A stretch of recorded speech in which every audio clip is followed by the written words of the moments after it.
Welcome to Under Baobab Skies. Tonight, we journey to a world built on water. Let us travel, now, to a place where the earth dreams in water. Close your eyes and imagine not a kingdom of stone, but a republic of reeds. Not a road carved by conquest, but a path whispered by currents. We are going to the Okavango, where the Kalahari opens its ancient hand and catches a river that refused the sea. Here, the world is built not on soil, but on a silent, shimmering paradox. A wetland in a desert, a permanent home made from constant change. Breathe in the scent of papyrus and wet earth. Hear the distant, liquid plop of a frog, the sighing rustle of a million wind-tickled reeds. Above, the African sky is an endless, deepening bowl of indigo, dusted with the silver flower of stars. And here, beneath the generous arms of a baobab, this grandmother of trees, who stores the memory of rains, in her vast, soft belly a fire crackles low. Its light does not challenge the night, but simply asks a small, warm question of the dark. This is the place of our story. Not a story of empires and edicts, but of subtlety and flow.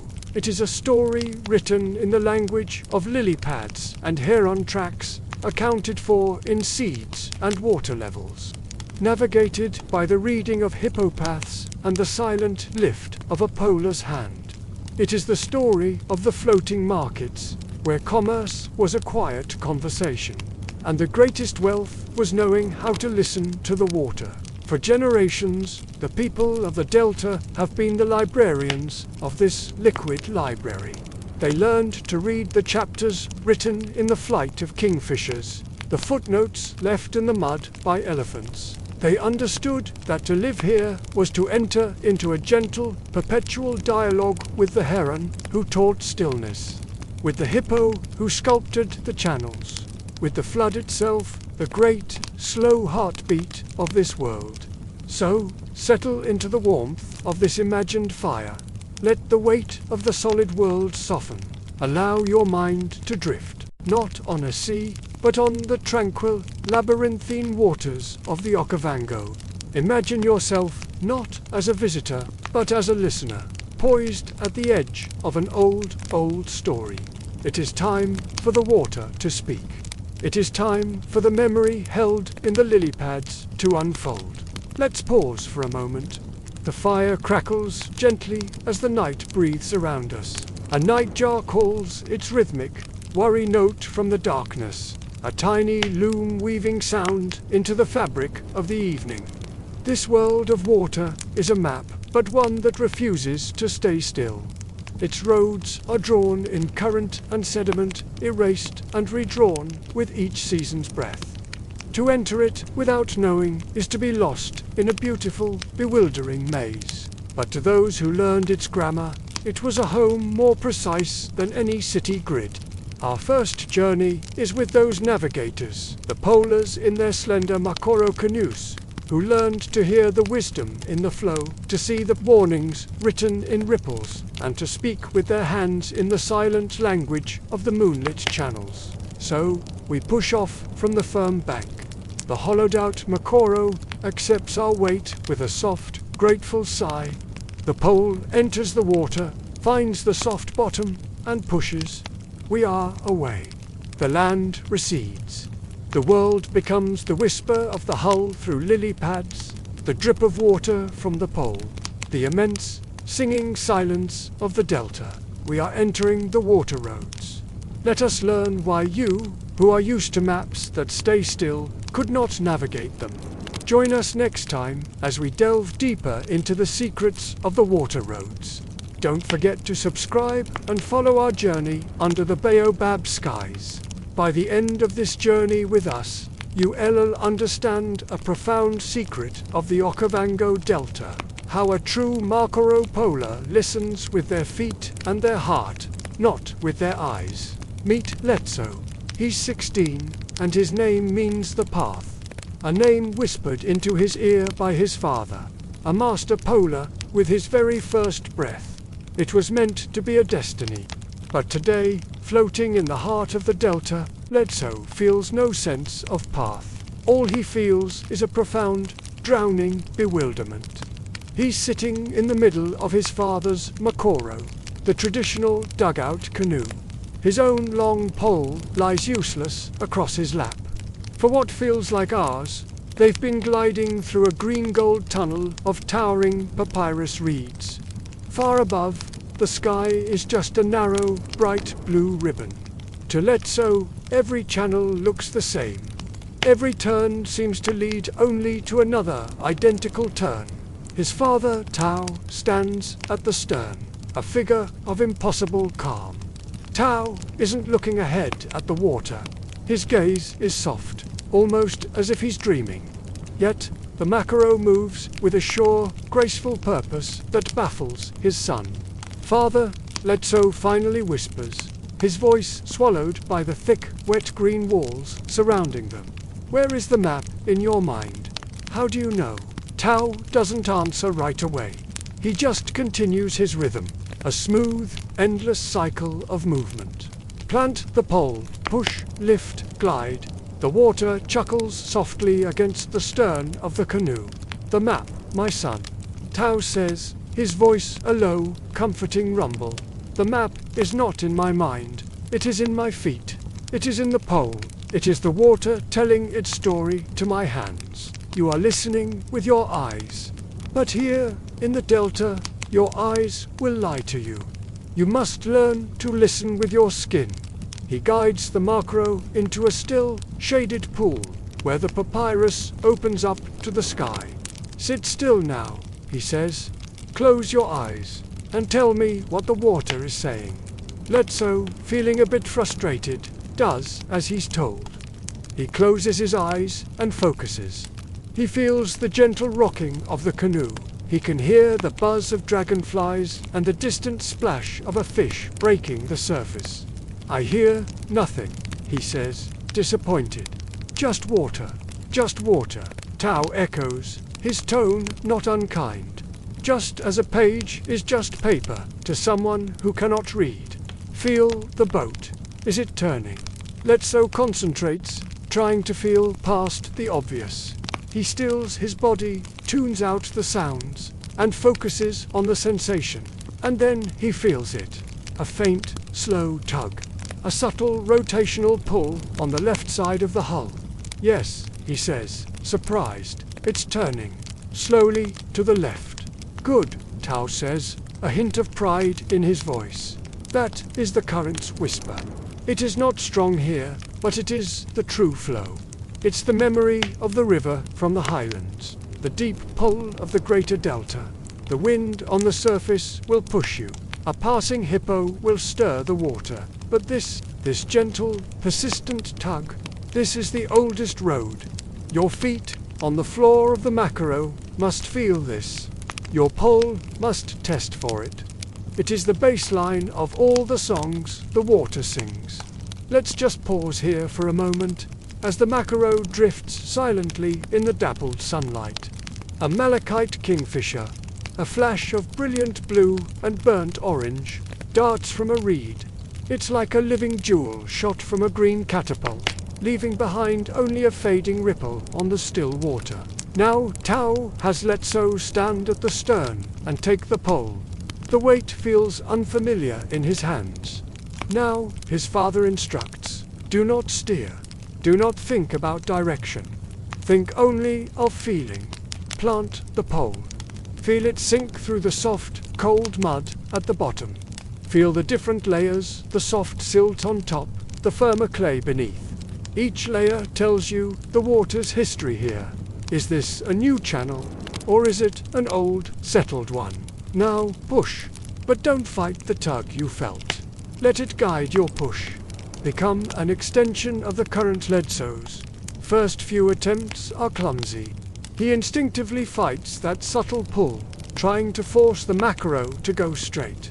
The canoe wobbles and slaps against the water. He feels a hot flush of shame creep up his neck, but Tao's voice remains steady, patient. "Again, listen, not with your ears, with your bones." And then something clicks. On about the fifth push, Letso stops thinking. He stops trying to control everything. He just feels. He feels the cool, smooth wood of the pole in his palms. He feels it bite into the mudder soft, giving resistance. And as he pushes, he feels that faint leftward tug again. But this time, he feels it through the entire frame of the canoe, through the soles of his feet, up his legs, into his core. Instead of resisting, he leans into it.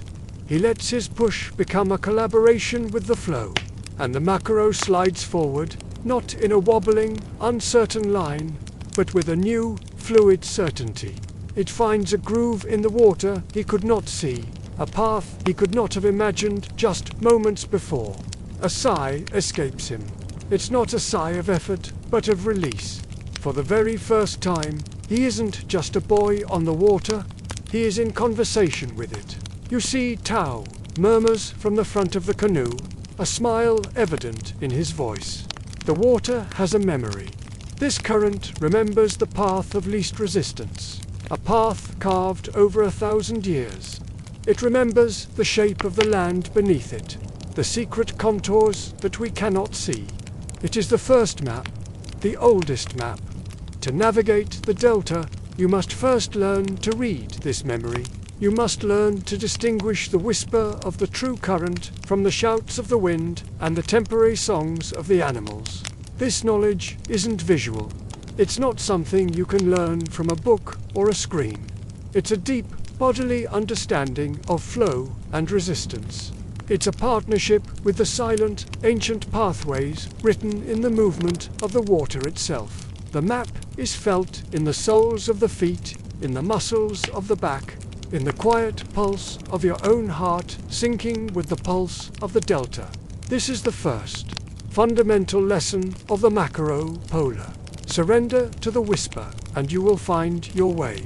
But the lesson isn't over. The water's memory is not the only author of this incredible, shifting landscape. There are other, more volatile scribes.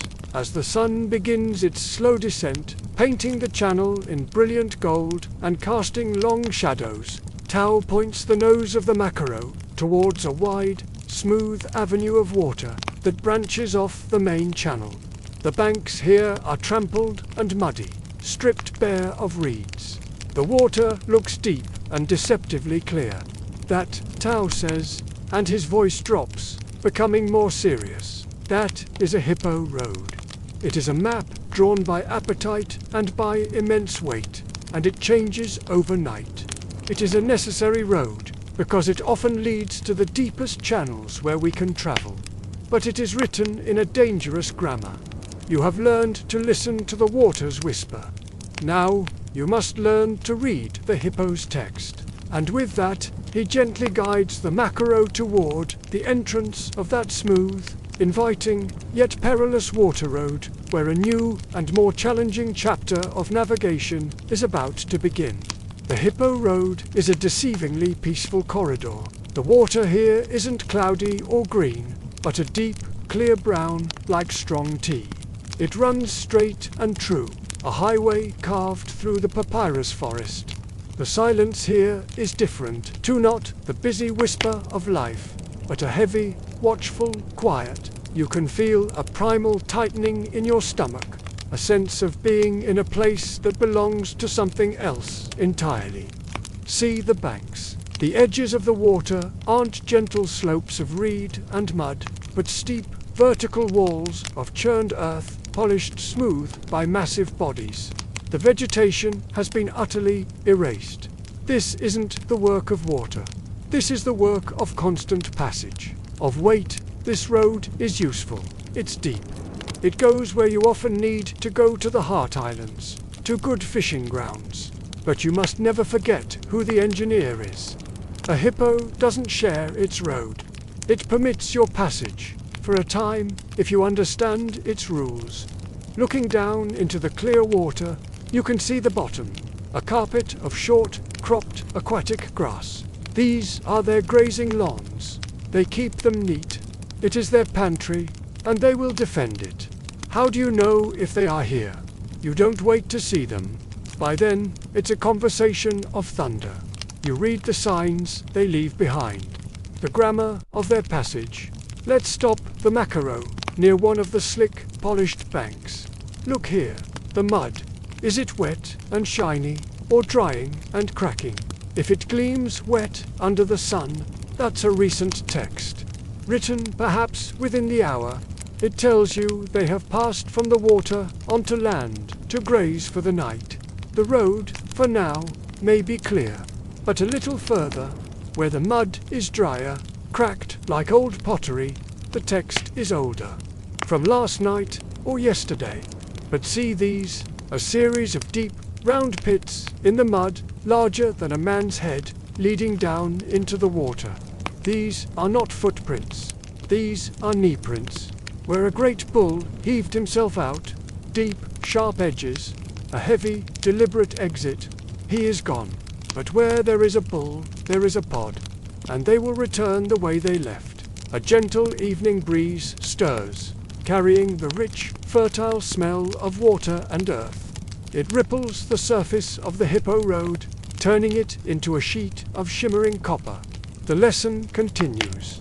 You learn to read the water's surface.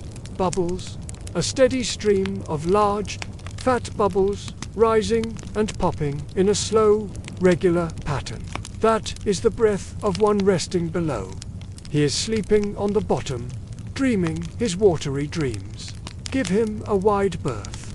Do not cross directly over those bubbles. You are a shadow passing over his ceiling. He may not like it. Then there's the difference between the random swirls of fish and the powerful, surging turbulence of a hippo moving just beneath the surface of deep, oily roiling that moves with purpose. That is a sentence being written. It says, I am here and I am going there. You must read its direction and ensure your own sentence does not intersect it. Most importantly, you learn the language of sound. In the Hippo Road, you stop talking.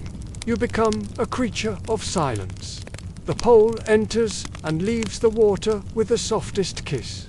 You listen. The low, guttural grunt that carries for miles is not a threat. It is a social call, a pod keeping in touch. The sharp, explosive hoo-hoo of an exhalation near you is a query, a challenge that is a question mark written in spray. It asks, who are you? You answer by being still, by being small, by not presenting the shape of a rival or a threat. You wait for the question to be withdrawn. This knowledge is a tight coil of tension in your chest. It is exhausting. This is not a flowing partnership with the current. This is a tense, respectful negotiation with a volatile, sovereign power. Every sense is stretched thin, reading the mud, the water, the air, the silence. As dusk begins to bleed the color from the world, we guide the Macaro out of the main Hippo Highway and into a narrower, more convoluted channel. The sense of oppressive watchfulness lifts slightly. You realize you have been holding your breath. The Hippo is the great reshaper, the Delta's most powerful scribe. He writes new channels overnight. He floods plains with his wallows. He opens paths we can use, but his text is written in the present tense. It changes daily. You cannot memorize it. You must learn to read it fresh, every single time. The Current's Whisper is an epic poem, passed down through ages. The Hippo's grammar is today's news, urgent and immediate. To navigate the water roads, you must be fluent in both. The darkness is gathering now, a soft, blue-grey blanket being drawn across the sky. The first star pricks through. We find a sheltered, shallow lagoon dotted with water lilies, their white flowers closed for the night. We beach the Macaro gently on a sandy patch. We will wait here for the moon. There is one more language you must learn, the one for when the eyes are of no use at all, the language for when the world is made of sound, shadow, and touch. And so we wait, eating a little dried fish, as the velvet night envelops the delta completely. The world becomes a symphony of unseen life. the chorus of frogs, the rustle of small things in the reeds, the occasional splash. Then a golden sliver begins to glow on the horizon. The hunter's moon is rising. It is time to learn the silent speech of hands under a moonlit sky. The moon, when it finally clears the top of the papyrus reeds, isn't full. It's a fat, waxing crescent, casting a pale, silvery light that flips the world into a kind of photographic negative. The water isn't dark, it's a shimmering sheet of beaten mercury. The reeds aren't green. They're black paper cutouts against a grey-blue sky.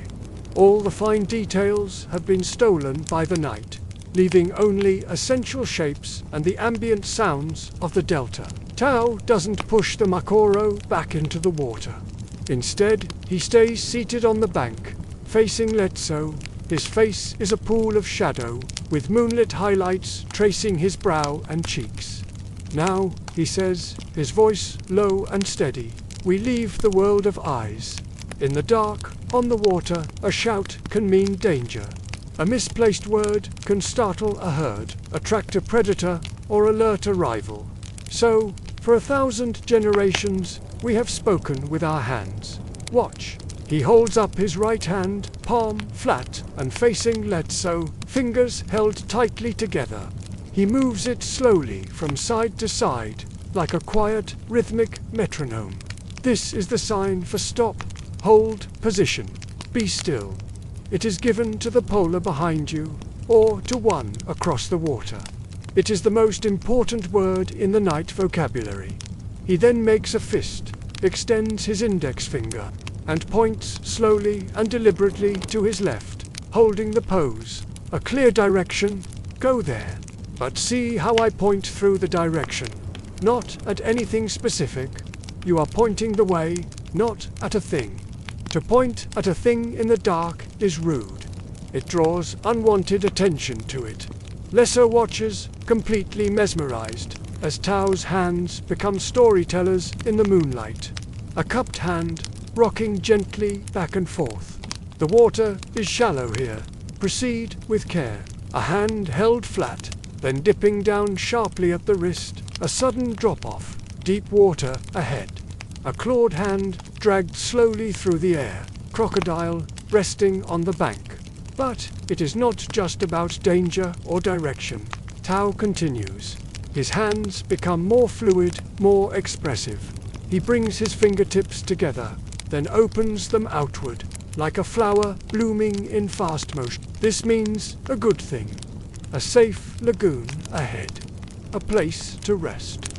He taps his chest twice with a closed fist. This says, I understand, or I agree. He sweeps a flat hand in a wide arc over his head. The sky is clear. The night is long. We will travel far. Let's just pause here for a moment. The frogs have reached a crescendo in their chorus, a pulsating, liquid rhythm that seems to throb from the very earth itself. Then, as if following a silent conductor's cue, they all fall silent at once.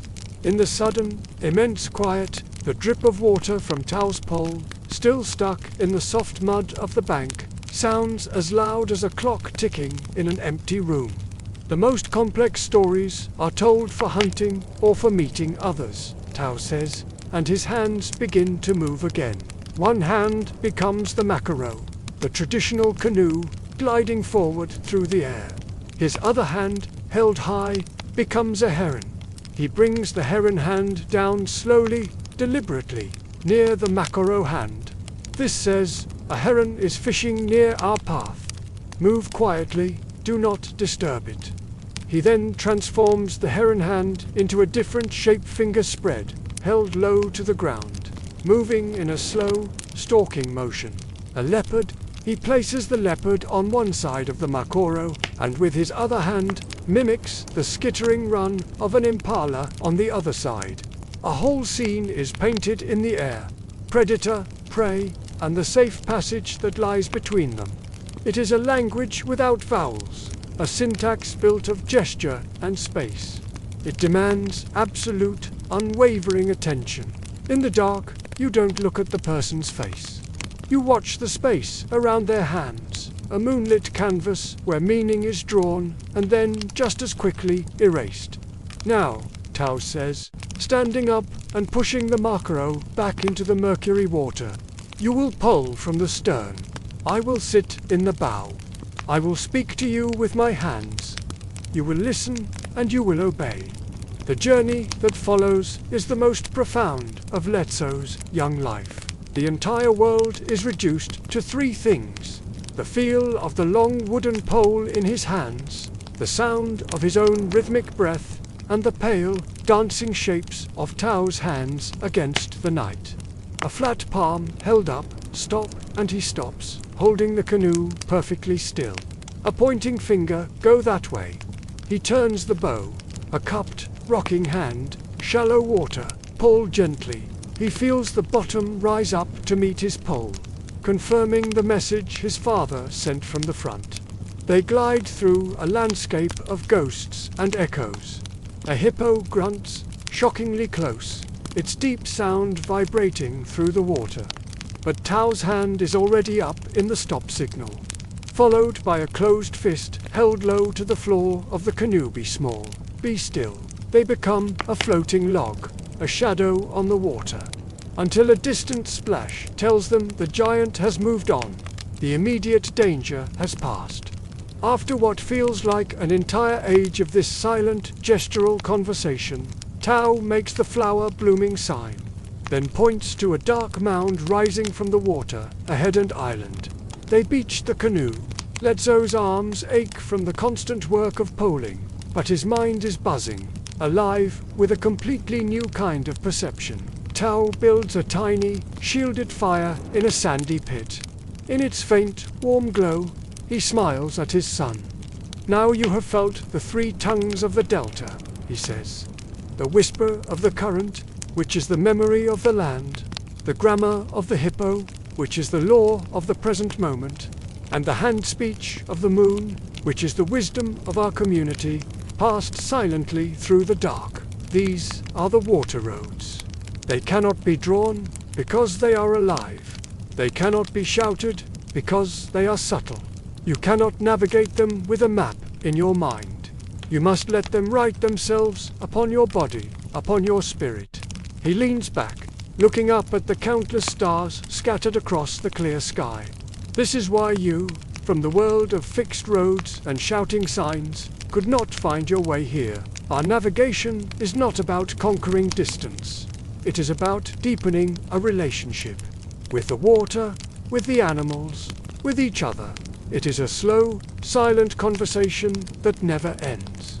Letso looks out at the labyrinth of silver and black.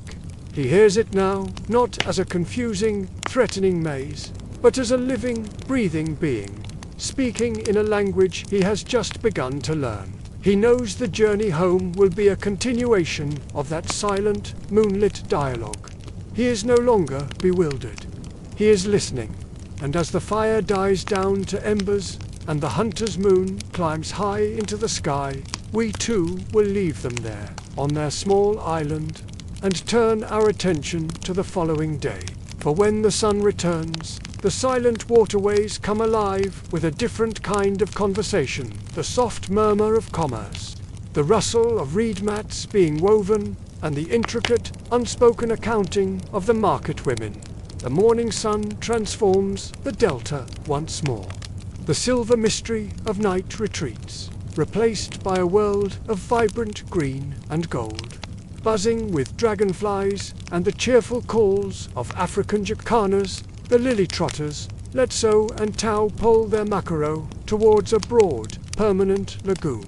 Here, the water is dotted not with lilies, but with dozens of other canoes, all clustered like water beetles around a large, floating platform made of lashed-together logs and reeds. This is Noka, a semi-permanent market island. But before a single fish is bartered or a bundle of reeds is exchanged, something else happens. As each new canoe glides into the gathering, the polar doesn't call out a greeting. They seek out a specific woman among the many sitting on the platform, each behind a beautifully woven, intricate reed mat. Tao guides their canoe towards one such woman. She is older, her hair wrapped in a deep indigo cloth, her face a map of kindness and formidable intelligence. This is Madental, Tao's sister and Letso's aunt. And she is not just a trader. She is a ledger keeper. She doesn't look at the fish in the bottom of their canoe. Her eyes go first to Tao's face, then to Letsa's. She smiles, a wide, warm smile that crinkles the corners of her eyes. "Brother," she says, "and my son, Letso the path. I heard you were learning the water's whispers. Did they speak clearly? This isn't just a pleasantry. This is the first entry in the ledger." She is acknowledging the relationship, re-establishing the connection. Only after this does her gaze drop to their catch. "The water has been generous to you," she observes. But Letso watches closely. She doesn't begin to haggle. Instead, she smooths her mat with her palms. This mat isn't just a surface. It's a textured landscape of different weaves and patterns. "Your mother's people," Madental says to Letso from the Zaksuba area, "they are well. The floods came gently to their homestead this year." Letso, unsure, looks at his father. Tao answers, speaking of water levels, of the health of a particular uncle, of the birth of a new cousin. Madental listens, her fingers occasionally tracing a specific line in the weave of her mat as he speaks. She is not just making conversation, she is updating a living record. She is locating them not in space, but in the vast, interconnected web of kinship that is the true geography of the Delta. Let's pause for a moment. The sound of the market is a low hum, the murmur of many such reunions and inquiries. The soft slap of fish being laid on platforms, the clink of clay pots. It is the sound of a deep social fabric being reinforced, thread by thread. Madental finally turns to the trade. Tao has a fine bream and some dried tigerfish. She has bundles of papyrus reeds for repair work, packets of salt from distant pans, and a small clay pot of precious morula oil. But the negotiation doesn't start with how much for the fish. It begins with a story. "The salt comes from Mon, brought by my husband's cousin's boat. The journey was long. The sun was harsh." She is stating the cost in effort, in relationship. Tao nods. "This bream came from the deep channel near the dead fig tree. A hippo has made a new wallow there, so the fishing was dangerous. The tigerfish, my son, caught in the lily channels with his first properly woven line. The value is being established, but not in abstract units. It is embedded in risk, in skill, in legacy." Madental listens, her eyes moving between Tao's face and her mat. Her fingers rest on a particular complex, knot in the weaving. Letso realizes this knot. This pattern must represent their family connection, the tie between brother and sister, between her clan and his. "For the brim's story and the danger," she says, "I give 2 bundles of the strongest reeds and a measure of salt." She indicates the items. "For the tigerfish and the story of your son's first good catch, I give the oil. It will make his skin shine for the dancers." The trade is concluded, but no goods change hands just yet. Madental reaches for a small, worn leather pouch. From it, she takes, not coins, but a handful of small, dark millet seeds. On a clear, flat section of her mat, she begins to arrange them. She places 3 seeds in a tiny triangle. The reeds, she murmurs. She places 2 seeds in a line beside it. The salt. Then she takes a single, shiny brown cowrie shell from another pouch and places it opposite the seeds. The oil. Finally, she sweeps a small pile of 5 seeds to the side and gently scatters them. The fish received. This is the transaction recorded. But it is not just a record of goods. The position on the mat matters, the side for her family, the side for Tao's. The type of token matters, seeds for local goods, shells for luxury items. The pattern matters: a triangle for durable goods, a line for consumables. The arrangement is a mnemonic device, a visual story that she, and only she, can fully decipher because she holds the key of kinship in her mind. She looks up at Letso, who has been watching, captivated. You see, child of my brother, the trade is the smallest part. First comes the remembering. Who are you? Who am I to you? Where have our waters flowed from, and where might they flow together? The mat remembers the connections. The seeds remember the exchange. Without the first, the second is meaningless noise, like a bird call with no territory. Tao gathers the traded items and places them in the canoe. He nods deeply to his sister, a nod of respect, not just for a good trade, but for her stewardship of their story. They pole away, leaving Madantol to smooth her mat once more, ready for the next arrival. The next weaving of kinship and commerce into her silent, growing epic of accounts. The ledger is open, and it is written not in ink, but in memory, relation, and the subtle, profound language of seeds upon a woven land. Letso stayed at the market with his aunt, Madantol. His father had left to gather more reeds, but Letso was happy to remain. Madantol welcomed his quiet company. As she went about her business, she let him sit right beside her. He became a silent apprentice, not just to her trade, but to the art of her record-keeping. He wasn't watching the goods being exchanged.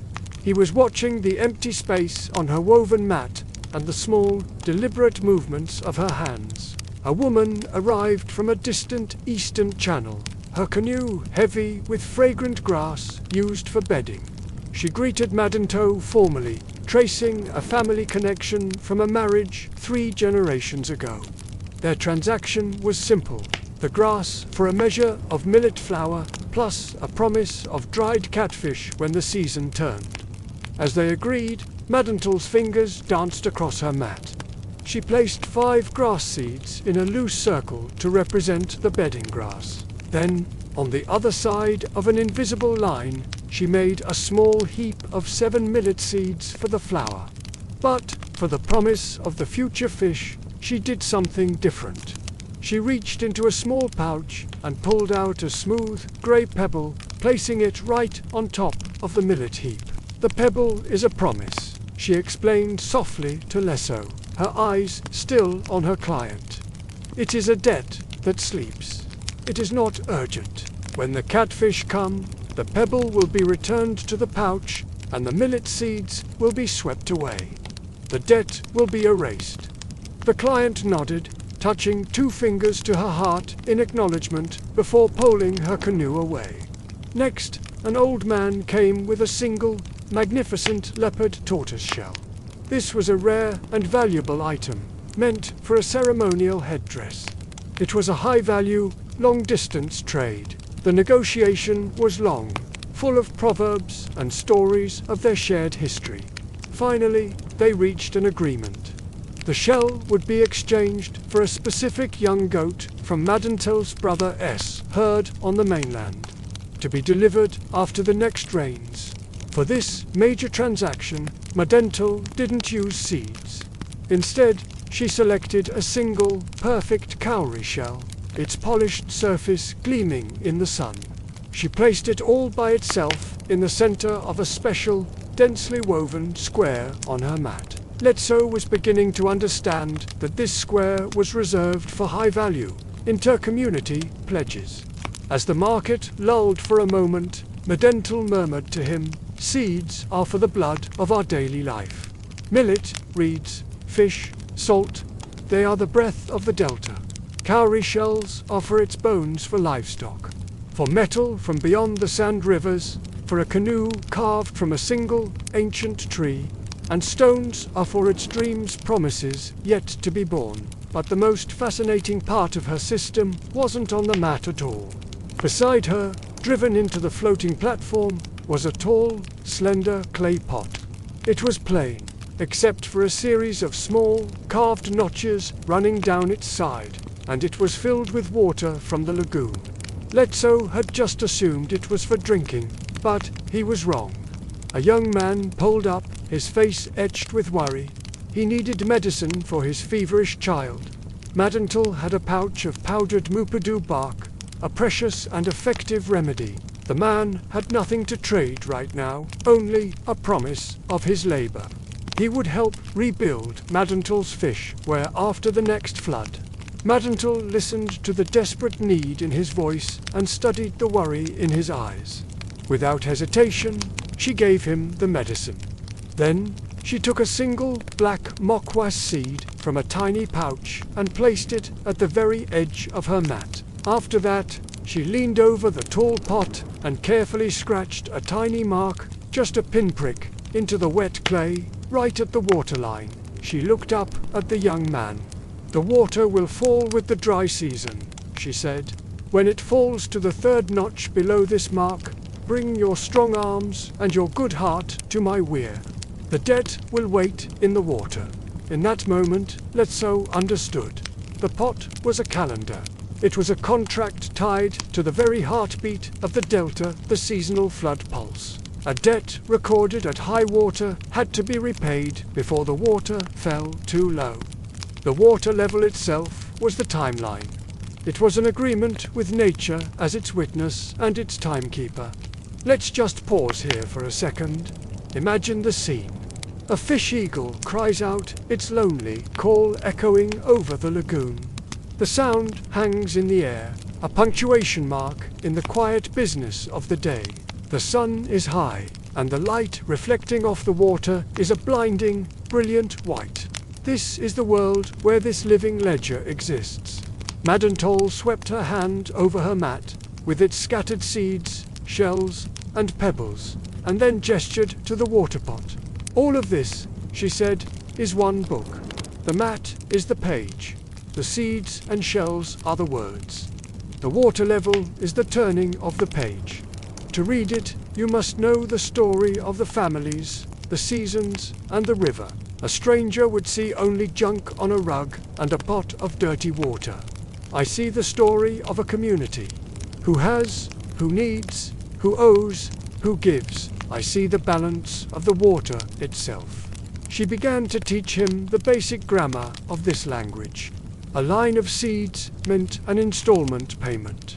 A circle meant a completed cycle, a fair and finished exchange. A pile of seeds meant a bounty given. A scattering meant a bounty received. And if a seed was placed directly on a specific woven pattern representing a family line, it meant the debt was tied to that family, binding across generations if it had to. It was a system of breathtaking complexity and flexibility. It could record everything from a loan of a single cup of sorghum to a multi-year agreement for a bride price paid in cattle. It was also a system built on immense trust. The entire ledger was in her head and on her mat. Letso dared to ask the obvious question. What would happen if something happened to her? Would all this knowledge, all these debts and promises be lost? Madental smiled a knowing smile. "I am not the first keeper. I was taught by my mother, who was taught by hers. My daughter watches me just as you are watching now, and see." She pointed subtly to two other older women on different parts of the floating platform. Each had her own mat, her own style of weaving, her own collection of pouches. We are all keepers. Our mats are different, but the language of the seeds is the same. We all know the major debts, the big shells that move between our families. If my mat were washed away by a flood, my sisters here could rebuild the major story. The small seeds, the daily breaths of our community, might be lost, and that would be a sadness. But the big bones of our exchange, the core of our social contract, would remain. We are the memory, not one woman, but a chorus of women. The system was resilient because it was distributed, living, and organic. It wasn't written on a stone tablet or locked away in a king's vault. It was a living account, breathing with the rhythm of the water, growing and being trimmed just like the papyrus reeds all around them. It grew and changed with the community, with the flood, with life itself. And soon, this resilient, living system would face its greatest test. The clouds gathering on the horizon weren't the soft, fluffy white clouds of a fair day. They were the bruised purple and angry green of a coming deluge. The water in Madental's pot would rise far above its highest notch, and the entire floating market of Nocker would be tested as never before. Madental's silent, seed-scattered wisdom would be all that stood between order and chaos for her people. The storm wasn't a surprise. In the Delta, you learn to listen to the sky long before the sky speaks. But its ferocity, that was new. It didn't build slowly. It just happened. One moment, the sun was bright on the lagoon. The next, the world went dark. The wind hit first, a hot, frantic breath that whipped the water into whitecaps. The little mackerel canoes strained at their ropes. Then came the rain. It wasn't drops. It was a solid, roaring wall of water that erased everything beyond an arm's length. The market scattered in an instant. The polars, their incredible skills now matched against the storm's chaos, fought to guide their canoes behind islands, tying them to the strongest trees they could find. Madental moved with a calm that seemed ancient, a calm passed down through generations.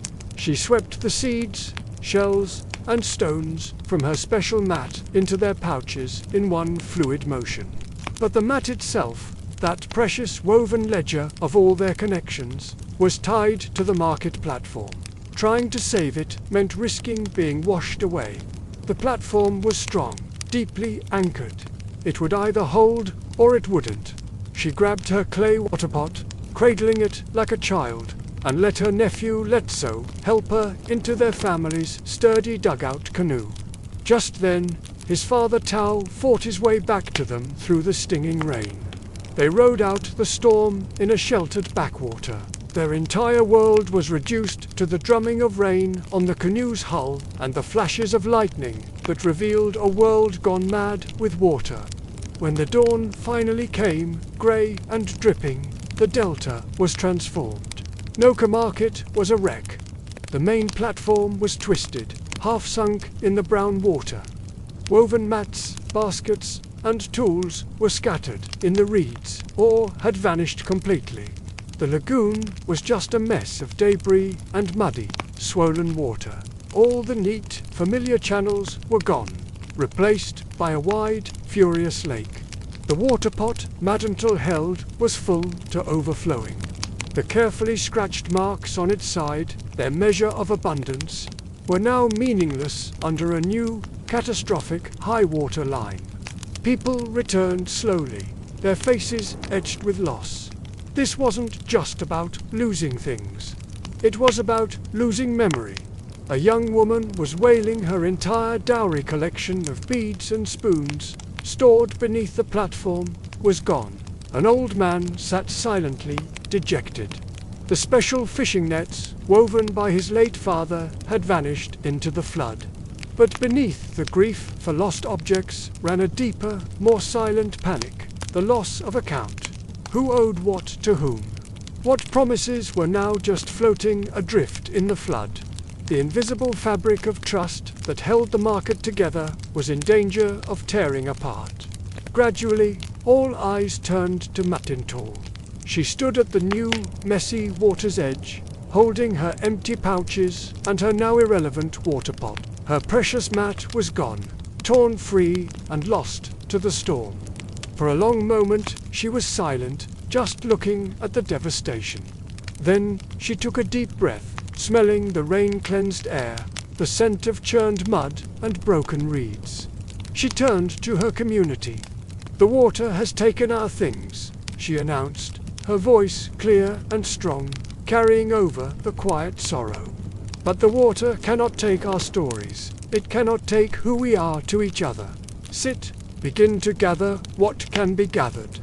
And as you work, come to me. Speak your name. Speak your mother's name. Speak what you lost, and what you owe." And so began the great remembering. It didn't happen in a single day. It happened over weeks. As the floodwaters slowly receded, Madental didn't try to make a new mat right away. She sat on a borrowed stool, with a borrowed, plain cloth spread before her, and one by one they came to her. The man who had promised his labor in exchange for medicine was the first. "I am Caballo, son of Thuso of the Crocodile Bank," he said. "You gave me Mupadu bark for my son before the storm. He is well. My debt stands." Madentor nodded. She had no seed to place, no physical token. She simply held his gaze and said, "I remember Caballo, son of Thuso, your debt waits. It will be remembered when the fish weirs are rebuilt." The tension in his shoulders eased. He was seen. His promise was still real, still valid in the eyes of the community's memory. Next, a woman came, distraught. "I had received a fine clay pot from Mosadi," she explained, promising her 2 baskets of my next rice harvest. "The pot is shattered at the bottom of the lagoon." "What do I owe?" Madento replied gently. "You owe the story of the pot. You do not owe for a pot that the river itself has reclaimed. Tell Mosadi the story of its loss. Perhaps you will help her dig new clay. The debt is changed, not erased. It has become a different kind of seed." Letso watched as his aunt, with no physical ledger, reconstructed their entire world. She asked questions, not just about goods, but about intent, about the relationships behind the exchanges. Was the promise made before the full moon or after? She would ask, "Did you shake hands over it, or was it witnessed by your uncle?" She was painstakingly piecing together the scattered leaves of their social contract. Let's pause for a moment. Picture the evening after a long day of this remembering. A small, communal fire is lit on the now repaired platform. The smell of cooking fish fills the air. The mood is no longer one of despair, but of slow, collaborative rebuilding. The firelight dances on tired but determined faces. Madental sits among them, her own face thoughtful in the warm glow, listening. Weeks later, when the flood's memory was fully absorbed back into the land, Madental finally began to weave a new mat. This one was different. The patterns were similar, but they felt stronger, more deliberate, as people fulfilled their remembered debts, bringing the goods they had promised. Offering their labor, she began to mark the new mat. But the notations were fewer now, simpler. The cataclysm had, in a way, cleansed the ledger. It had forced a collective remembering that strengthened the real bonds and washed away the trivial ones. The young man, Caballo, came with his strong arms and rebuilt her fishing weir with great skill. When he finished, Madental took a single millet seed and pressed it into a specific part of the new mat S-weave, bonding it with a tiny dab of resin. "The debt is fulfilled," she said, "and your skill is now a seed in my mat. If anyone needs a good weir builder, I will point to this seed and speak your name." The lost objects were gone forever, but the network of reciprocity, of trust, of spoken and witnessed promises had survived. It survived because it was never held in things, but in people. Madental was the catalyst, the central node in that network, but she wasn't its only keeper. By guiding the community to remember together, she had distributed the ledger once more, putting it back into the hearts and minds of everyone. She showed her nephew, Letso, the new, almost bare mat. "See," she said, "it is not full, but it is strong. The flood did not destroy our accounts. It only proved that the true ledger was never here." She tapped the mat. Then she tapped her temple, and finally she spread her hands wide to encompass the entire, slowly healing community around them. "It is here and here.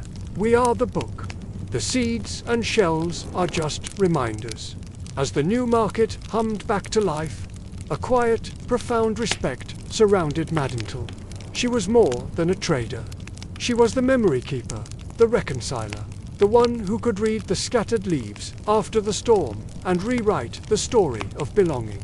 She had proven that their economy wasn't fragile, but antifragility actually grew stronger from disruption. Its foundation was not capital, but unbreakable human connection, remembered under a baobab's shade, and recorded in the silent, steadfast language of care. It begins with a whisper in the reeds, a new coolness in the morning air, and a scent carried from the distant Angolan highlands. It's the smell of rain on dry earth, hundreds of miles away. The old ones feel it first. They watch the birds. They note the specific, restless dance of the sandpipers. They observe the hippos, who grow more active, digging their channels a little deeper, a little wider, as if preparing for a great arrival. The flood is coming. It does not come as a wall of water, but as a slow, green blush across the northern plains. Water seeps, creeps, and then gently flows. Channels that were dry, dusty game paths become first muddy streams, then glittering waterways. And in the heart of the delta, a miracle occurs. A large, low-lying area, a depression that has been a grassland dotted with acacia trees for 10 moons, begins to drink. The water rises around the termite mounds, turning them into islands. It encircles clusters of trees, and one particular expanse, a broad, shallow basin, is transformed utterly. One morning, it is a meadow where leechwe graze. A week later, it is a shimmering sheet of ankle-deep water. 2 weeks later, the water is knee-deep, and the first macaros arrive. Their polars probe the newly submerged land with extreme caution, planting stout acacia poles into the old, firm earth beneath the water. They lash horizontal crossbeams to them. They bring bundles of reeds and papyrus to create a floating, yet anchored, platform.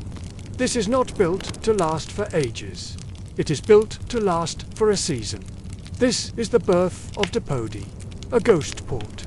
Within days, the news travels along the water roads, carried by the silent hand signals of polars and the keen-eyed gossip of the kingfishers. Depodi is open, and like pollen drawn to a blossom, the delta converges.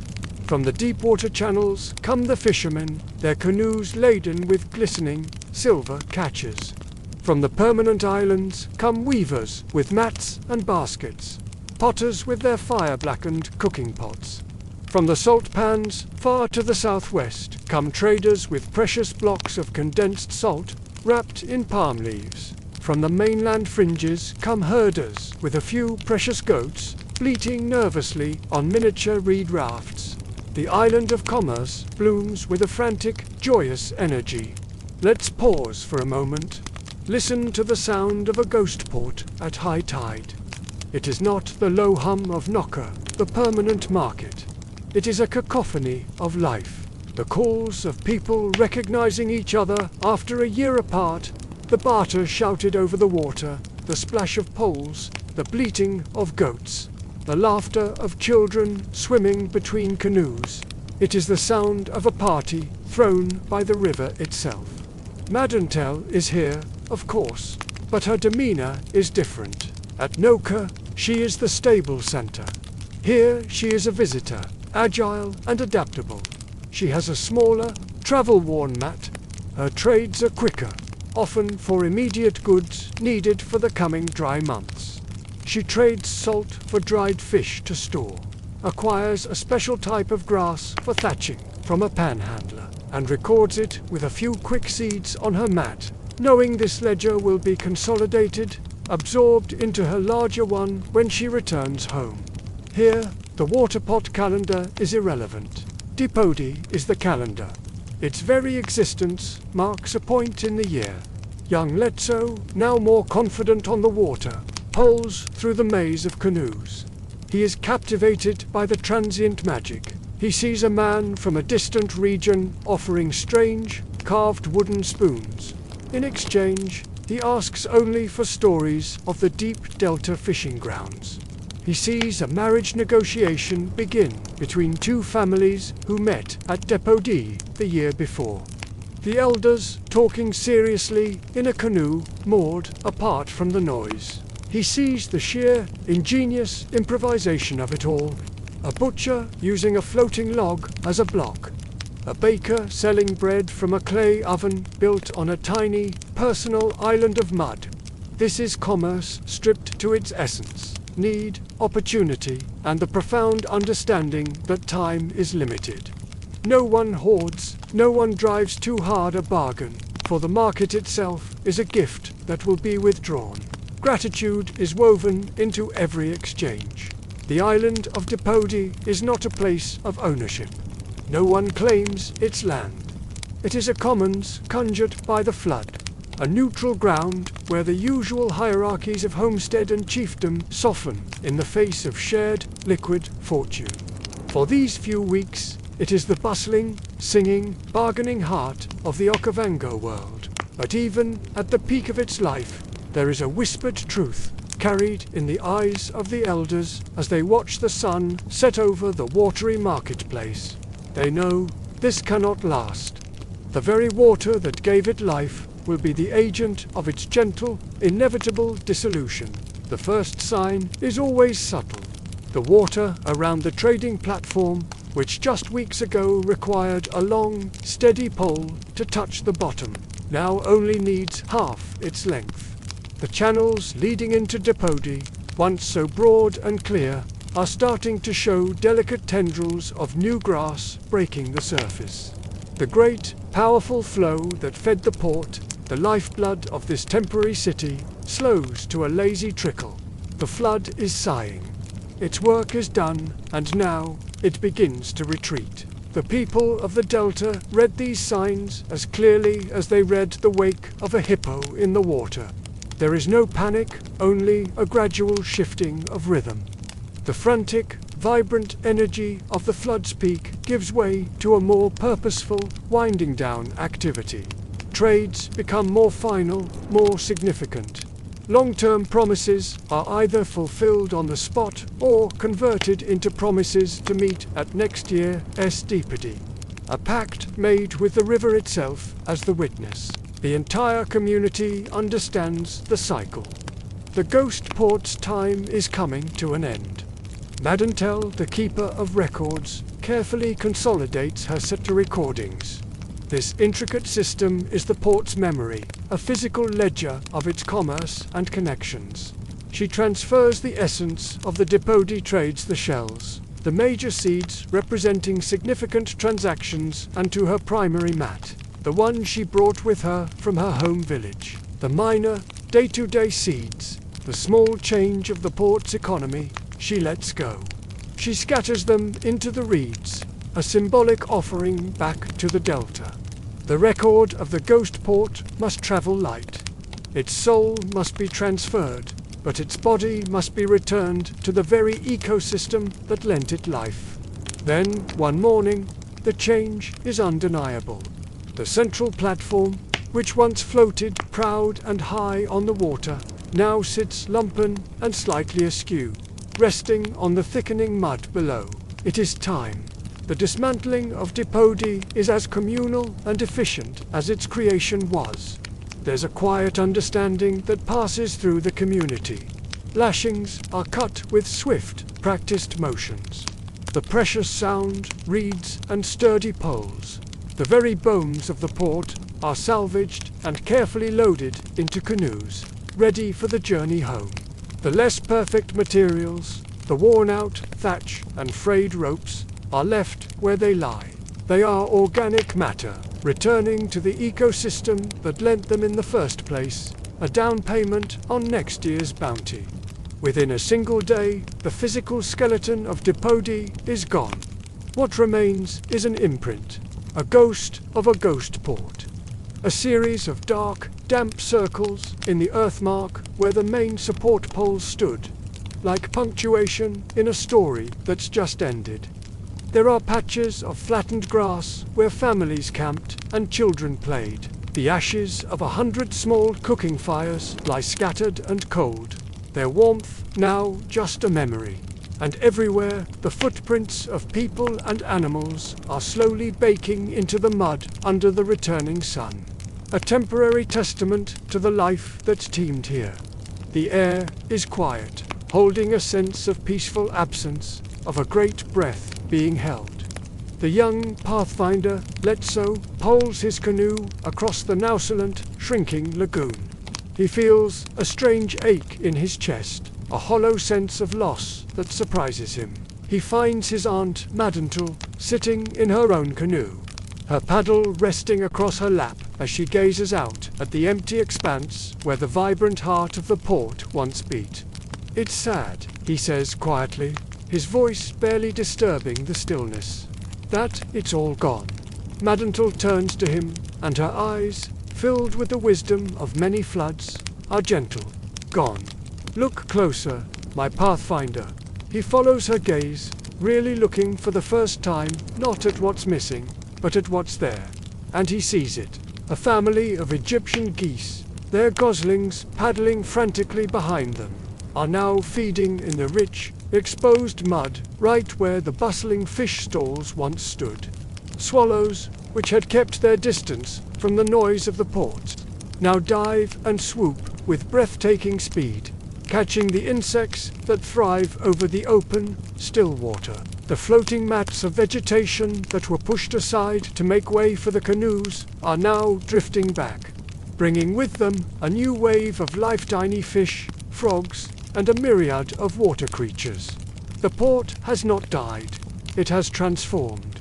Its human commerce has ended, but its gift to the delta, the stirred-up nutrients.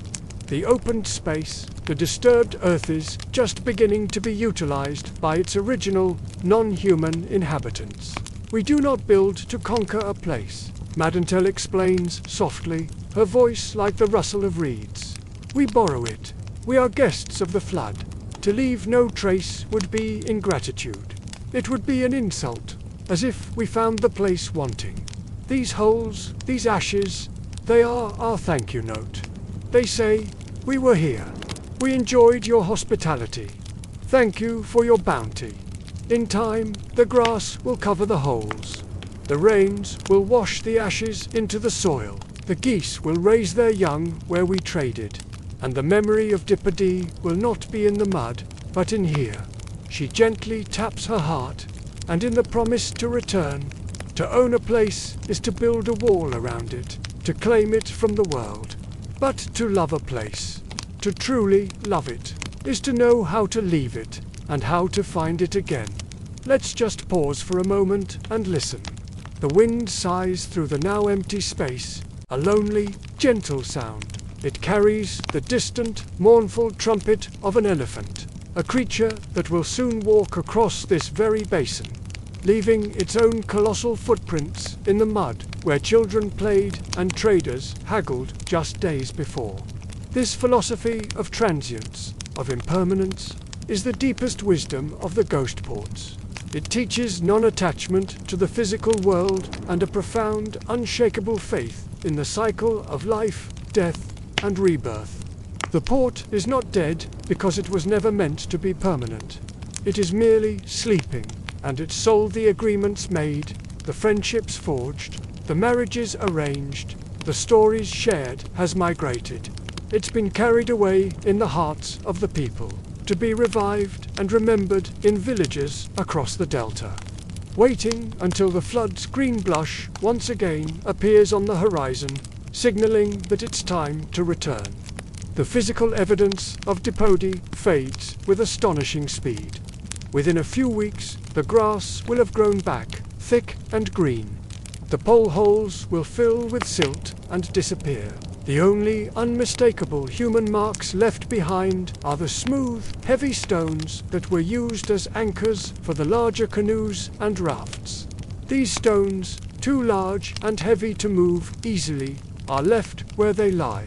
They become the only permanent monuments of Dipody, sinking slowly into the mud as the earth softens with the last of the water, then emerging again as it dries under the hot sun.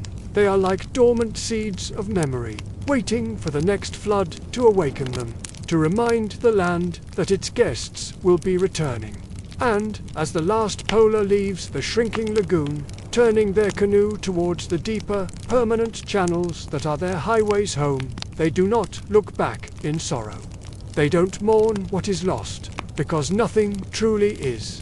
They carry with them the richness of the season, the goods they traded for, the stories they heard, the renewed bonds of family and friendship. They know that to cling to the physical place would be to misunderstand the gift they were given. The ghost port has served its purpose. It has woven the far-flung, disparate threads of the Delta's people together once more. Now, it is time to let the water go, to let the land breathe and heal, and to carry the echo of its vibrant, chaotic, beautiful life back into the wider, waiting world. The dry season has claimed its kingdom. The basin that was Dipodi, the heart of the floating market, is now a vast, golden savanna. Hardy acacias stand like sentinels, and the ground is etched with the trails of impala and zebra. The deep channels that once carried 100 canoes are now silver threads, dwindling to strings of muddy pools. The memory of the market, with its vibrant chaos of water and trade, feels like a mirage, a dream we all had together. I'm traveling here with Tao. We're not here to trade, but to hunt for guinea fowl. As we walk across the crackling grass, Tao suddenly stops. He kneels down, brushing aside the dry stems. There, half buried in the sun-baked earth, is a smooth, grey river stone, worn perfectly oval by centuries of water. It's larger than a man's head. An anchor stone, Tao says, his voice low, from the big salt trader's raft. He came from the far west, every year. He points, and suddenly I see them. Scattered across the plain with no obvious pattern are other stones. Some are dark basalt, some pale granite, each one unique. To a stranger, they would be just rocks. But to us, they are a constellation. Each one holds a story. This one, Tao explains, held old Moeti's fishing canoe. He always had the best bream. That black one belonged to the family from Sarunga, who brought the fiery peppers. And the flat one over there, that anchored the marriage canoe, where my own cousin was betrothed. These stones are not a monument. They are exactly where they were left, where the water abandoned them when it retreated. And this haphazard arrangement is part of their truth. This isn't a curated history. It's an accidental archive, a scatter of memories left behind by the ebbing tide of commerce. Sitting beside one of the stones, Tao tells me the story of the salt trader, a man with a laugh like thunder who would sing old songs from the Kagolagadi desert as he poled his heavy raft through the channels. But the stones are not the only keepers of this ghost port's memory. As we sit in the shade of an acacia, Tao puts a finger to his lips. "Listen," he whispers, the port's voice. I listen. At first, I hear only the wind brushing through the dry grass, the constant buzz of insects.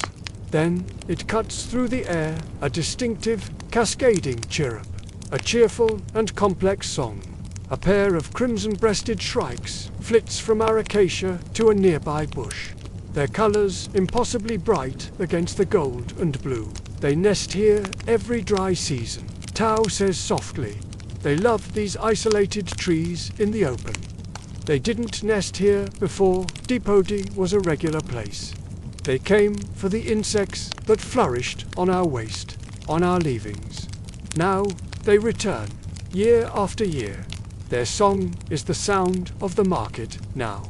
It's not the shouting of traders, but the consequence, the life that came after. He points out other custodians of this place. The pairs of fish eagles that now perch in the tall trees that once shaded the trading platform. Their territory is centered on this rich, seasonal wetland.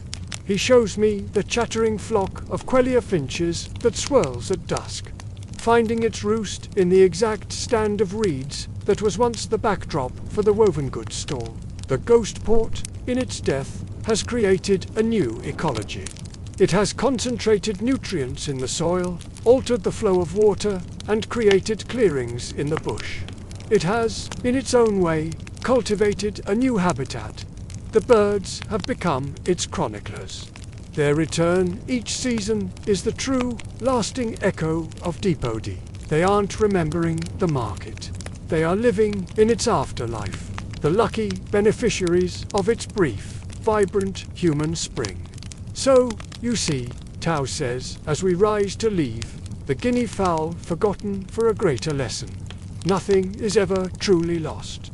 The market moves from water to memory to stone to birdsong. It just changes its form. The stones hold the stories of individuals. The birds hold the song of the place itself. And we, he taps his own chest, we hold the connection between them all.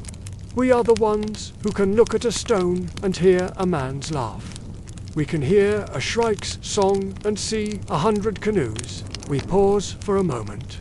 The sun is a fiery orb on the horizon, setting the golden grass ablaze with light. The crimson-breasted shrike sings its evening song, a liquid, looping melody that seems to weave the fading light together. In this silence, the past and the present are not separate things. They are just layers of the same deep story. As we walk back to our Makoro, now moored in a distant, shrunken channel, I finally understand.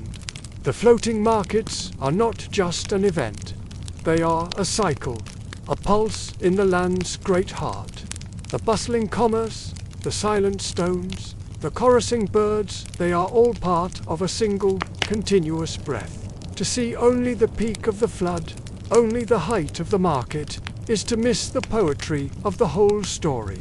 The true story of Deepodi includes its absence, its quiet, sun-baked resurrection as a sanctuary for other lives. The water will return. The polars will follow. They will find their anchor stones waiting patiently in the mud. They will hear the shrikes singing in the acacias, and they will know they are welcome home. The port is never truly gone. It merely sleeps, dreaming in stone and feather, and awakens, season after season, in the faithful return of the flood and the people who have learned to live by its rhythm. Now, as the last light fades and the first stars appear, we turn our Makaro towards a different kind of light. Not the glaring sun of the market or the cold moon of navigation, but the warm, golden, flickering glow of a reed lamp, beckoning from a homestead on a permanent island. It is time for stories of a different depth. Time for evening, for fish, for waterlight, and for tracing the lines of our history back to the very first canoe. The journey from the ghost port to Tao's home is a passage from the immense to the intimate, from an open sky to sheltered water. As we travel, the channel deepens, its banks rising into firm earth crowned with jackalberry and mangosteen trees. The sound of the pole pushing the Makaro changes from a soft shush in the shallow silt to a firm thunk on the clay below. And then, around a bend in the river, there it is, a gentle slope of beaten earth, several round, mud-walled huts with conical thatched roofs, and the soft, orange glow of firelight from a central, open-sided shelter. This is not a fortress, it's an embrace. The homestead is built on the memory of floods, its floor raised just high enough to be safe. The smells that greet us are the anchors of life itself. The scent of wood smoke, of fish drying in the air, and of wild spinach simmering over the fire. As Tao beaches the Makaro, an older woman emerges. This is Letso's grandmother, Kaketso. Her greeting isn't spoken in words, but with a soft clap of her hands and a smile that holds all the warmth of the sun stored throughout the day. The catch of fish is taken, and the day's news is exchanged in quiet, gentle tones. But the true ritual of the evening is only just beginning. Kaketso moves to the edge of the shelter, where a bundle of special, dry reeds has been soaking in water. She selects a few with a sharp knife, She splits them lengthwise, then carefully scrapes the pith from their centers, creating delicate hollow tubes. These she fills with a rich, clear fat rendered and stored from the last season's sesabantelope. Into this fat she presses a twisted wick made from a fibrous, dried lily stem. She makes 3, 4, 5 of them. Then, placing them in simple clay dishes, she lights each one with a glowing twig from the cooking fire. This is the making of the water light, the true light of the Delta homestead. It doesn't blaze or glare. It pulls. Each lamp creates a small, golden circle of visibility, pushing back the night just enough to reveal the faces gathered around it, but not so far as to challenge the brilliance of the stars. The light is alive. It flickers gently with the breath of the evening, making the shadows on the mud walls dance slow, liquid dances. The family gathers within this gentle circle. Mats are unrolled, and sitting bones settle into the familiar, comforting earth. All the day's tensions, the struggles of poling and trading, the awe of the ghost port, all begin to melt away, softened by this ancient, liquid light. This is the sacred space of the story. The fire for cooking burns outside. Its light is for practicality. The reed lamps inside are for a different kind of vision, for seeing each other and for seeing deep into the past. Let's just pause here for a moment. If you listen in the quiet, you can hear the soft spit of the fat in the lamps, a tiny, private sound. Outside, the frogs begin their nightly chorus, a rhythmic backdrop to human silence. A night bird calls, a single, questioning note against the vastness. Kaketso brings a large, covered clay pot and places it in the center of the circle. As she removes the lid, a cloud of fragrant steam erupts, carrying the smell of the delta itself, smoked bream, stewed with wild okra and the tangy morula fruit. This is the first page of the evening story. The sharing of food from this common pot, fingers reaching in, pieces of bread sopping up the rich broth, is not just about nourishment, it is communion. It is the reaffirmation of the bond that holds this circle together against the vast, murmuring night. As they eat, the talk is of small, simple things. The cleverness of a heron spotted that day. The stubbornness of a particular patch of reeds that refuses to be woven easily. The taste of the fish, which leads Tao to tell of the specific channel where it was caught, which then leads to a story about his own father poling that very same channel during a great flood years ago. The conversation flows like a meandering stream, each memory a tributary feeding into the larger river of the family's history. The reed lamps burn steadily, their light a humble, gracious counterpoint to the cold, infinite glitter of the stars visible through the open thatch. In this circle, time itself changes.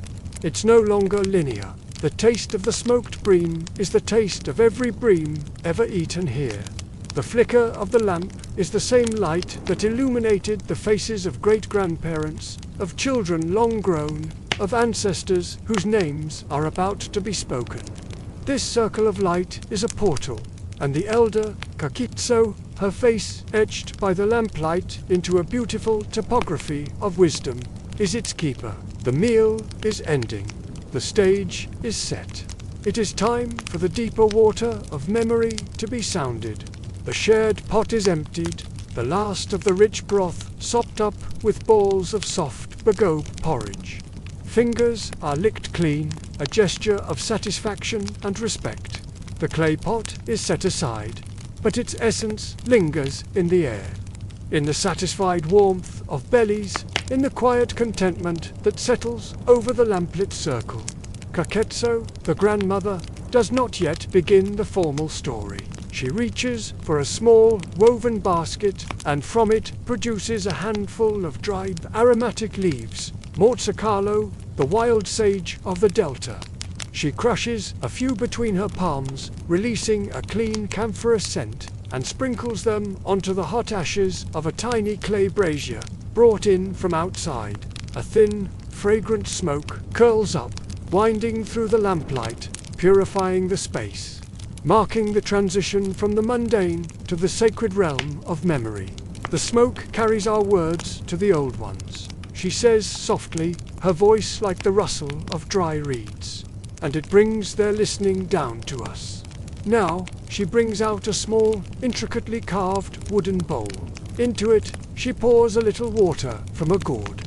Then, from a precious, sealed pouch, she takes a single, crystalline block of salt from the Makadika tea pans. It is not the powdered salt of everyday use. This is a rock, milky white and coarse. With a smaller, smooth stone, she scrapes a few precious grains into the bowl of water. She stirs it with her finger. "Come," she says to Letso. He shuffles forward on the mat. She dips her finger in the salt water and touches it to his lips. Taste. The flavor is intense, oceanic, a shock of pure mineral essence. Now your father, Tao, leans in, receives the touch on his lips.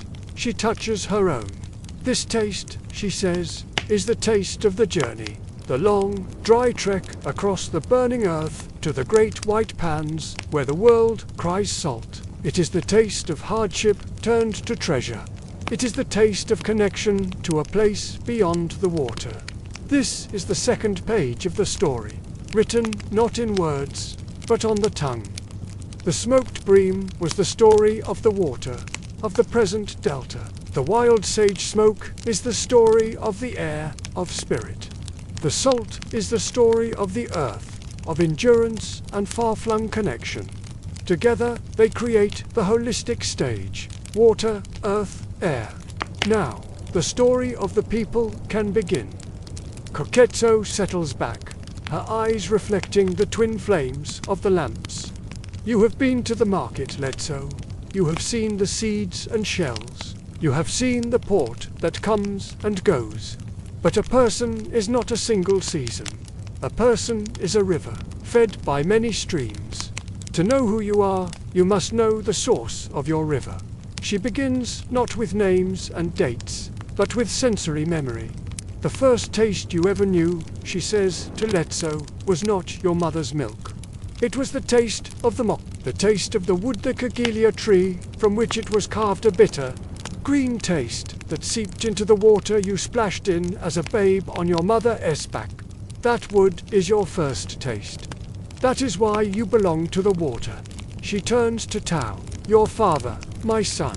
Your first smell was the smell of wet papyrus at dawn, crushed as your mother poled to the fishing grounds the morning you were born. That is why you can read the water's language. It was your first breath. Let's pause for a moment. The sage smoke is a thin blue veil in the lamplight. Outside, the chorus of frogs has reached its peak, a pulsating rhythm that seems to shake the very air. For a moment, it feels as if the walls of the hut have dissolved, and the circle of light is adrift on a sea of ancient sounding night. This is how history lives here. It is not a list of battles or chiefs. It is an archive of the senses. Kaketsu recounts the story of a great-uncle, not by his deeds, but by the specific sound of his pole entering the waterer, distinctive, soft talk that could be heard across a lagoon and meant safety was near. She tells of a famine season by describing the smell of the particular roots they dug, a smell of desperation and earth. She speaks of a joyful marriage by the sight of a certain heron's feather in the bride's hair dipped in ochre. The lineage is traced through these sensory threads.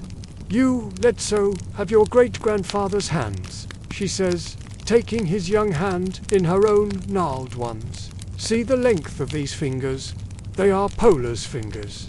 He could feel a catfish's breath on the riverbed through his pole. That memory is in your bones. When you picked up the pole and finally felt the current, it was not you learning. It was his hands, remembering through yours. In this telling, the past is not dead. It is a living layer of the present, accessible through taste, smell, touch, and sound. The salt on the lips is the taste of all the journeys. The smoke in the air is the breath of all the stories told before. The flickering lamplight is the same light that once revealed the face of the very first ancestor who, heart full of courage and wonder, pushed off from the solid bank into the unknown, whispering water. The stage is now fully set. The circle is sealed by taste and smell and touch. The ordinary world has fallen away. Kaketsu's eyes grow distant, looking not at the faces before her, but through them, down the long, winding water road of time. She takes a deep breath, drawing in the sage and the memory. It is time for the deepest story. It is time to trace the line back, past the remembered names, past the known homesteads, to the origin point of the journey itself. The night holds its breath. Even the frogs seem to hush. In the circle of waterlight, a voice drops to a register so deep and soft it seems to come from the earth itself. We do not begin with a king. We begin with a listener. We do not begin with a battle. We begin with a hollow sound. We do not begin on land. We begin on the edge. This is the story of a time when the people lived on the fringes of the great water, afraid of its depths, taking only what it offered at the shores. They were people of the solid earth. But among them was a young man, different in his quietness. His name was lost to all but the story, so we shall call him Ritseth, the listener. While others hunted the grassland, Ritseth would sit by the water for hours, still as a heron. He did not listen for animals. He listened to the water. He heard the different songs of the deep channels and the shallow reed beds. He heard the conversation between the current and the wind. He was searching for a language hidden beneath the surface, a truth that others walked right past. One day, a great cagelia tree, the sausage tree, fell in a storm, its trunk landing partly in the water. Over time, the heart of the trunk rotted away, eaten by insects and softened by rain, leaving a long, hollow shell. The children would beat on it, making a drum sound that echoed across the flats. But Ritsa heard something else. He heard an echo in that hollow, a resonance that seemed to answer the water's call. He pushed the log fully into the water.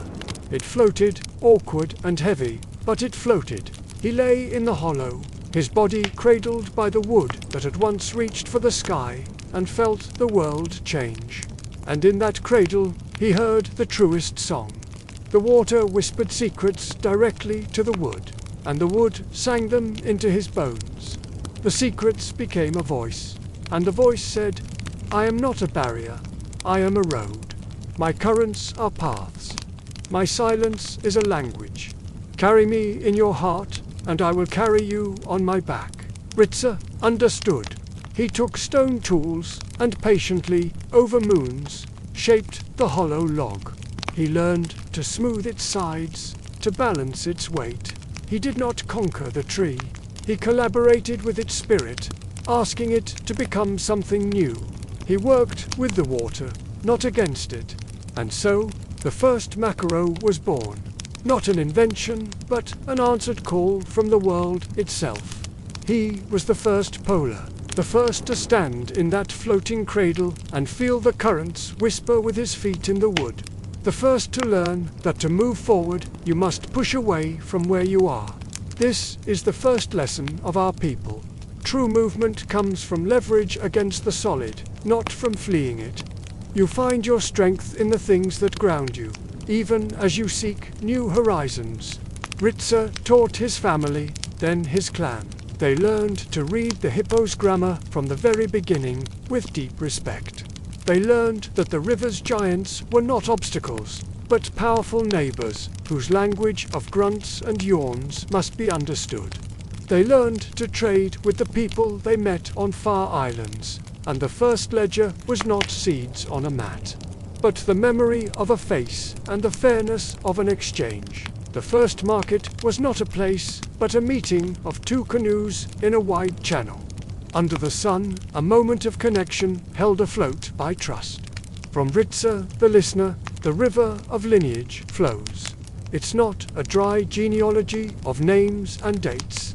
It is a flowing tapestry of skill and wisdom. From his line came the first weaver of watertight baskets, who learned from the intricate nest of the weaver bird. From that weaver's sister came the first to understand the healing mud of the termite mound, its coolness a balm for burns. Her son was the first to follow the flamingos to the salt pans, discovering a treasure that seasoned their food and preserved their catch. His daughter was the one who could imitate the fish eagle's call so perfectly that the fish would think it was safe to rise to the surface. Each ancestor is not a name on a list, but a skill, a wisdom, a relationship with a specific part of the delta. They are the first. Polar in a storm, the first reader of lily pad patterns, the first negotiator with the elephants. The lineage is a cumulative library of ecological wisdom, each generation adding a new volume written in experience, not ink. A soft gust of wind sized through the thatch, making the reed lamps gutter and dance. The shadows leap and sway, and for a heartbeat, it seems the walls are covered with the silhouettes of all those who came before Palaz. Weavers, healers, listeners, their forms, etched in fleeting light upon the dark, a silent assembly of the past, watching over the present. The story wins closer to our time. It touches on the grandmother who could predict the flood by the taste of the first rains on her tongue. It tells of the uncle who mapped the stars not as pictures of gods and animals, but as a calendar for the movement of fish, a celestial guide to the bounty below. It flows down to Tau, named for the lion. Not for the lion's fierceness, but for its profound. Knowing stillness before the hunt, the same deep stillness of a master polar reading the water, anticipating its every move before committing to the pole. And now the river flows to you, let so, the path. The light glistens on your face as you listen. You contain them all. The listener's ear is in your silence when you pull. The first carver's patience is in your hands. The salt bringer's endurance is in your bones. You are not a new thing. You are the old water finding a new channel. You are the story still being told. This is who we are. We are the children of the hollow log. Our kingdom is not land, but relationship. Our wealth is not gold, but memory. Our history is not written on stone, but on the water, and in the stories we tell to keep the circle whole. The voice falls silent. The story is not ended, but past. It now lives in Letso, in the space around the lamps, in the very air, thick with sage and memory. The lineage has been traced, not to a throne, but to a moment of profound listening by the water's edge. It is a lineage of adaptation, of conversation with the world, of understanding that survival and spirituality are the same thing, the art of paying deep, reverent attention. The reed lamps burn lower now, the fat nearly spent. The circle of light has shrunk, drawing the family closer together. The immense journey through time has returned them, gently, to this intimate present, to this hut, to each other. They are connected, anchored, understood. It is time for the final blessing, and for sleep. The story rests, waiting for the morning, and for the next person to listen to the water. The last of the sage smoke dissolves into the dark. The final lamp wick sputters, then steadies into a tiny, steadfast bead of flame, holding the night at bay just a little longer. In the profound quiet that follows the story, the sounds of the delta return not as an intrusion, but as a chorus of affirmation. The frogs, the distant hippo's grunt, the wind in the thatch, they are the world whispering, "I heard you. I remember, too." This is the gift of the Okavango. It teaches that civilization is not a monument, it is a rhythm. It is the polar's silent conversation with the current. It is the market woman's intricate ledger of seeds and kinship. It is the ghost port's brave, joyous bloom and its graceful return to mud and birdsong. It is the elder under the waterlight, tracing the river of blood all the way back to its source in a listening heart. A world built on water is a world built on change, on adaptation, on a deep reading of subtle signs. It cannot afford arrogance. It cultivates humility, patience, and a peerless, silent understanding. In the delta, to be lost is to have stopped listening. To be found is to remember your place in the flow. So, as you drift towards sleep, imagine yourself not in a bed of solid ground, but cradled in the hollow of that first canoe. Feel the gentle, rocking rhythm of water beneath you. Hear the whisper of the oldest current, the memory of the land itself guiding you. See the constellations above not as distant stars, but as the campfires of all the storytellers who have ever sat beneath this sky, connecting the heavens with their tales. Let the languages of the delta become the language of your dreams. Dream in the silent hand signals of the moonlit polar. Dream in the patterns of seeds on a woven mat. Dream of islands that rise like breath and sink like a sigh. Dream of the taste of smoke and salt on your lips. The taste of memory and connection. You are safe. You are held. The baobab watches over you. The fire, though now just embers in our story, continues to glow in the hearth of your own quiet mind. The elder's voice becomes the voice of the night itself, soothing and deep. The water roads go on forever. The stories never end. They simply pause, waiting for the next listener, the next dreamer, to pick up the pole and push off from the bank into the gentle, remembering dark. Good night. May your dreams drift on calm waters. May you always hear the whisper of the current. Sleep well. Thank you for listening. You are under baobab skies.